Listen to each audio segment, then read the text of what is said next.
Hello everyone. So I thought I would make a video on the Blake Lively situation today and talk about a few different topics that I think are pretty important to talk about today. I would have originally just made different videos on these different topics, but I think these are important to talk about today. The first one is that there have been rumors, I guess, that potentially 107 content creators total were subpoenaed so far. And I can't verify that for a fact, but I do think it's very likely that there were other people who were subpoenaed who we don't know about and were not part of these general conversations trying to keep track of everyone who's been subpoenaed. So the other thing with that is that if you made content using an email address that you don't really use or check, I would maybe go check that email address to make sure you don't have a subpoena that you might have missed. So be careful with that situation, guys. I don't want to scare anyone, but it seems like a definite possibility. The second thing I wanted to talk about was the fact that it feels like Blake Lively and her team have become very brazen with their tactics. They have been very brazen, but it seems like the judge is fully on board with so much of what they are doing, and that makes me very nervous about what's going to happen next with this court case. And I think Blake and her team will really try to test the boundaries, potentially be able to get away with a lot potentially.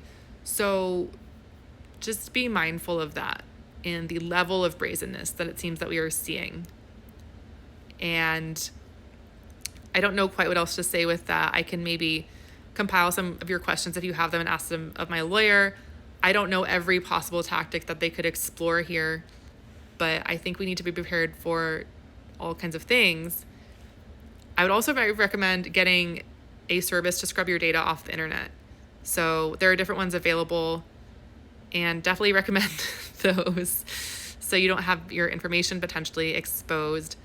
The next thing I would say is that I don't think that Blake does believe that all of the negative content about her was paid for by Baldoni and part of some alleged illegal smear campaign. I don't think she believes that at all, but to my knowledge, she has to maintain that she has that belief for some of these things to hold up better in court. That's as far as I know. I saw a discussion about this as well. I apologize for not having the source to give them some of the credit for this. But I've thought that on and off, and then I saw a discussion about this. So just be aware that she probably doesn't actually believe all these things, but she can't really say that now because that could hurt her case and her cause to be able to issue subpoenas and so forth, I believe, potentially.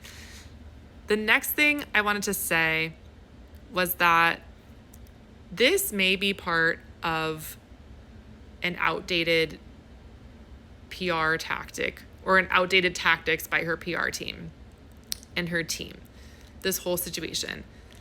This creator had what I thought was an interesting take and just said that they worked in PR and this tactic would be kind of used more so in the past and be going over better in the past when things were more hush-hush.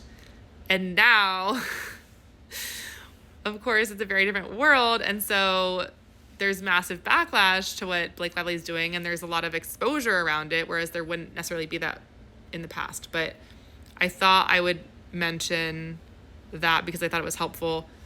So let me know your thoughts.